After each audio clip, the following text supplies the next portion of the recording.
Hello दोस्तों। आज हम पढ़ेंगे भारत में स्थानीय प्रशासन का विकास। इससे वाले वीडियो में हमने पढ़ा था स्थानीय प्रशासन का विशेषता, स्थानीय प्रशासन का महत्व, स्थानीय प्रशासन की जो प्रमुख समस्या है उनके बारे में हमने पढ़ा था। आज हम पढ़ेंगे भारत में जो स्थानीय प्रशासन का विकास हुआ था वह किस प्रकार हुआ था।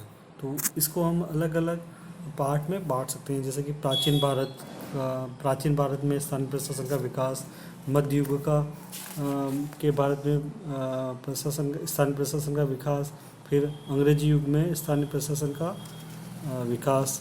तो आज हम पढ़ेंगे प्राचीन भारत में स्थानीय प्रशासन का विकास।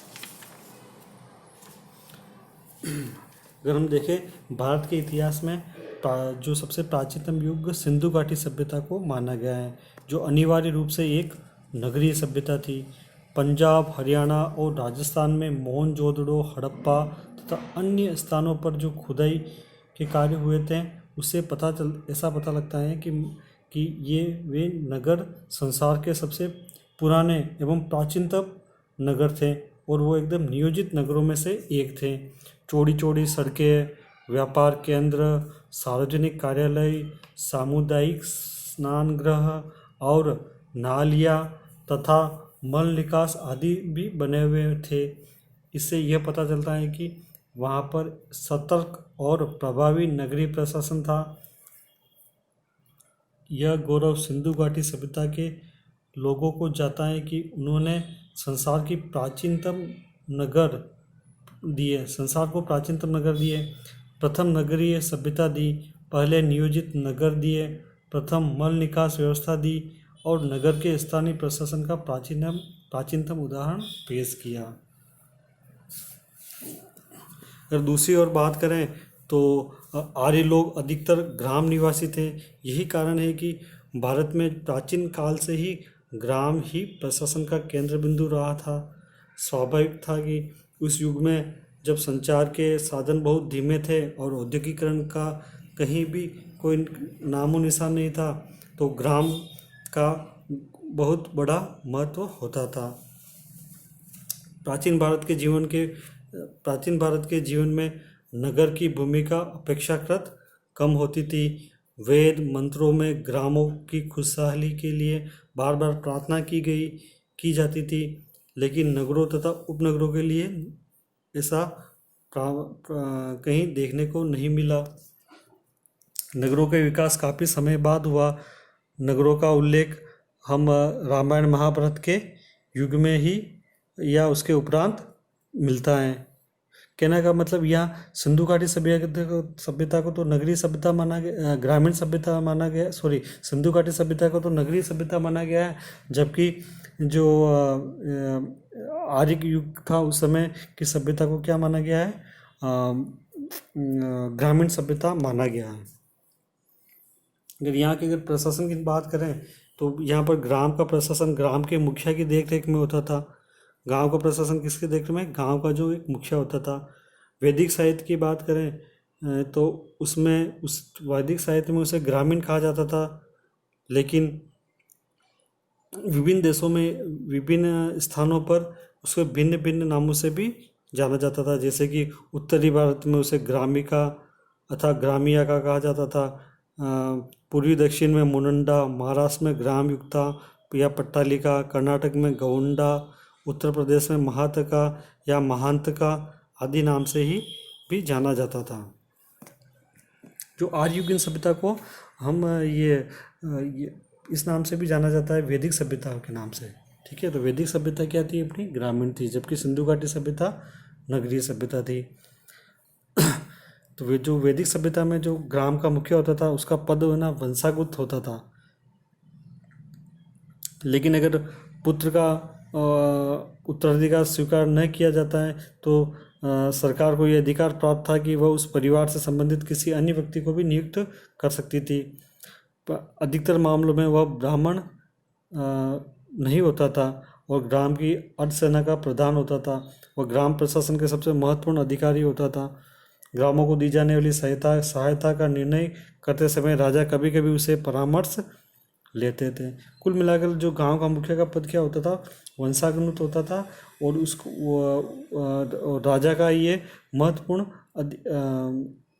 अधिकारी के रूप में वह कार्य करता था और उसका सबसे मुख्य दायित्व था गांव की रक्षा करना।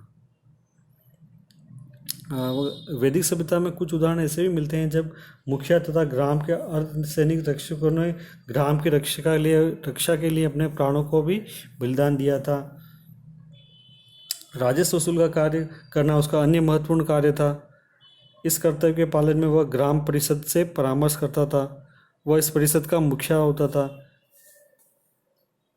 केंद्र सरकार के प्रति उत्तरदायी था, लेकिन वह जनता का प्रतिनिधि होता था, उनके हितों की रक्षा करता था।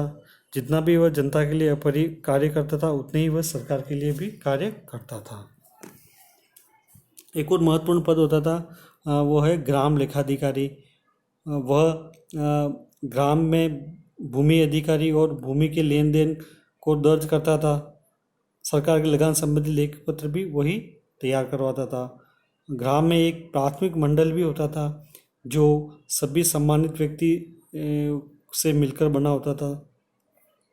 कर्नाटक में अगर देखे जाए तो कर्नाटक में बड़े लोगों की संख्या बहुत होती थी, जो कभी कभी 500 या 1000 तक भी पहुंच जाती थी। तमिल देश में लोगों को ग्राम मंडल की सभा में नगारा पीट कर बुलाया जाता था। ग्राम के सभी सम्मानित व्यक्तियों को यह अधिकार था कि वे प्राथमिक ग्राम परिषद के सदस्य बन सकते थे। देश के अलग अलग भागों में इसके अलग अलग नाम तो थे, जैसे उत्तर प्रदेश में महात्मा, महाराष्ट्र में महातरा, कर्नाटक में महाजन, तमिल देश में इन्हें पिरुमक्काल भी कहा जाता था। ये जो ग्राम की प्राथमिक मंडल के बारे में बताया गया है। ठीक है, प्राथमिक मंडल क्या होता है? गांव के सम्मानित लोग होते थे। यहाँ यह ध्यान देने वाली बात है कि जो गांव का मुखिया और लेखाधिकारी होता है ना, वो गांव के ऊपर अपनी स्वेच्छा से शासन नहीं कर सकता था। प्रशासन को चलाते समय ग्राम का जनमत उसका मार्गदर्शन करता था। ग्राम के बड़े लोग इस जनमत को व्यक्त करते थे, जो अनेक प्रकार की अनौपचारिक रूप से परिषद होती थी। वैदिक युग में यह ग्राम परिषद एक परिषद और एक सामाजिक क्लब दोनों प्रकार के कार्य करती थी। इसकी बैठकों में सब जो लोग बैठते थे, बैठक होती थी, उसमें सामाजिक विषयों पर चर्चा करते थे। इंडोर गेम खिलाए जाते थे और गांव की सरकार का कार्य भी करते थे। मौर्य काल में अगर गांव की अगर सार्वजनिक उपयोगिता तथा मनोरंजन के कार्य में भी यह ग्राम का मुखिया करवाता था। ग्राम के सदस्य अपने झगड़ों को सुलझाने और अन्य विवादों को निपटारे के लिए का कार्य भी ये ग्राम का मुखिया द्वारा किया जाता था।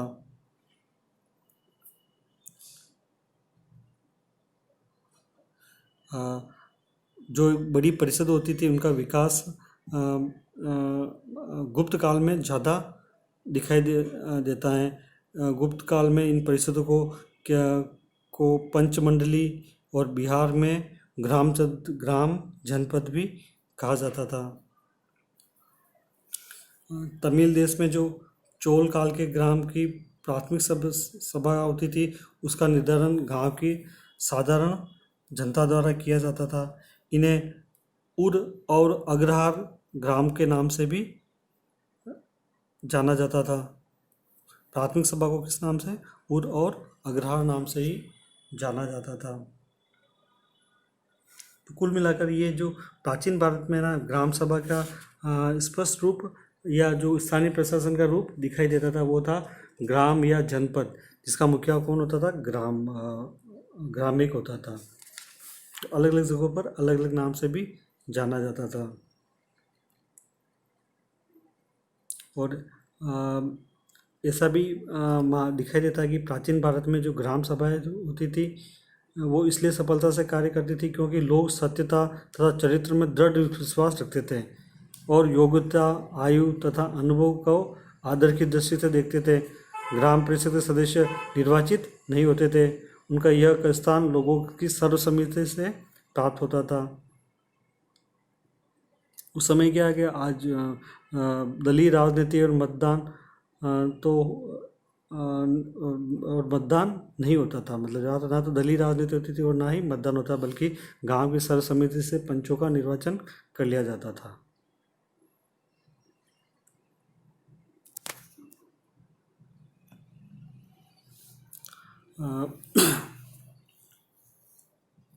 और प्राचीन भारत के अगर नगरीय प्रशासन के बारे में बात करें तो वैदिक सभ्यता में मुख्य तौर पर वैदिक सभ्यता तो मुख्य तौर पर ग्रामीण सभ्यता थी। नगरों तथा उपनगरों का विकास तो बाद में हुआ था।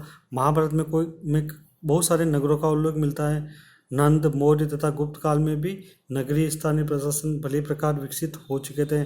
सिकंदर के आक्रमण के समय पंजाब में कई नगर थे, उनमें से अधिकतर स्वायत्तता प्राप्त थे, जिनका शासन उनकी अपनी परिषदों चलाती थी।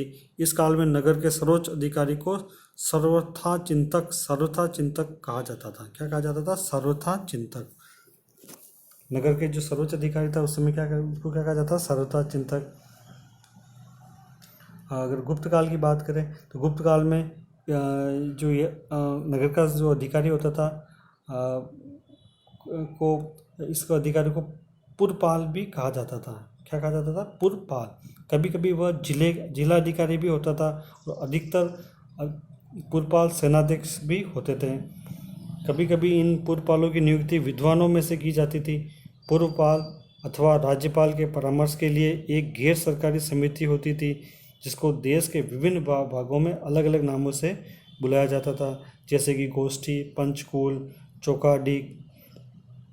इस समिति में सभी वर्गों के और सभी के हितों का प्रतिनिधित्व करने वाले लोगों को सम्मिलित किया जाता था। कभी कभी नगरों को वार्डों में भी विभाजित किया जाता था और ये वार्ड समिति में अपने प्रतिनिधि भेजते थे। इस समिति का एक कार्यकारी होता था ताकि इसके कार्य का शीघ्र तथा सुविधापूर्ण निपटारा किया जा सके। राजस्थान और केंद्रीय भारत में इस अधिकारी को वर कहा जाता था। राजस्थान को उस समय राजपुताना कहा जाता था, ठीक है, और उसके जो ये अधिकारी होता था उसको क्या? वर कहा जाता था। इस अधिकारी का यह कर्तव्य था कि वह सारे सरकार कार्यकारी कार्य होते हैं उन्हें वो पूरा करें, जैसे कि कर की वसूली करना, लोकधन को एकत्रित करना, उसका निवेश करना, न्याय संपत्ति का प्रबंधन करना आदि। और इसकी सहायता के लिए स्थायी कार्यालय तथा कर्मचारी होते थे। एक स्थायी सचिव होता था और उसकी एक समिति होती थी जो सारे पत्र व्यवहार और रिकॉर्ड्स को संभालती थी। एक अधिकारी जिसको कौपतिक कहा जाता था, वह व्यापार केंद्रों से धन वसूल करता था, जो संभवतः स्थानीय राजस्व का बड़ा भाग था। महाराष्ट्र के नासिक नगर की अपनी परिषद होती थी। कर्नाटक में राष्ट्रकूल और चालुक्य कालों में ऐहोल नगर में अपनी एक नगर निगम होती थी। ऐहोल नाम का जो नगर था ना, वहाँ पर एक नगर निगम का भी प्रावधान बताया गया है। अगर ईसा से चौथी पूर्व शताब्दी और तीसरी शताब्दी में पाटलिपुत्र नगर में एक सुसंगठित तथा कुशल नगरीय प्रशासन था।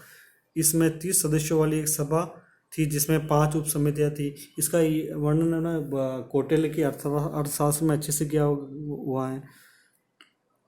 और ये जो 5 समितियाँ थी वो अलग अलग कार्य करती थी, जैसे कि विदेशी जन्म मृत्यु का लिखना, वस्तुओं का निर्माण करना, उचित वेतन निर्धारित करना आदि कार्य। तक्षशिला, त्रिपुरी, उज्जैनी जैसे नगरों को भी अपनी अपनी मुद्रा चलाने का अधिकार था। ये प्राचीन भारत की स्थानीय प्रशासन की कुछ महत्वपूर्ण बातें हैं। धन्यवाद।